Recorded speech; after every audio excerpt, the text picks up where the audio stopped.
तर कराडमध्ये भाजपाचा झेंडा फडकावणार अतुल भोसले विरोधक आणि आपलेही घेरत आहेत। पृथ्वीराज चव्हाणांनी अतुल भोसलेंना पाठिंबा द्यायला हवा होता। मुख्यमंत्री देवेंद्र फडणवीस यांनी हे वक्तव्य केलंय। कराडमध्ये अतुल बाबांना चारीकडनं घेरण्याचा प्रयत्न चालू आहे। आपलेही आणि विरोधकही सगळे एक झाले आहेत। सगळ्यांना मिळून वाटतं हे जे उमद नेतृत्व आहे हे जास्त मोठं झालं तर कदाचित आपल्याला अडचण होईल आणि म्हणून अभिमन्यूप्रमाणे त्यांना घेरण्याचं काम चाललंय।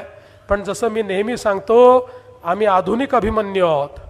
अभिमन्यू बिचारा त्या युद्धामध्ये महाभारताच्या त्याला चक्रव्यूहात शिरणं माहिती होतं, पण बाहेर पडणं माहिती नव्हतं।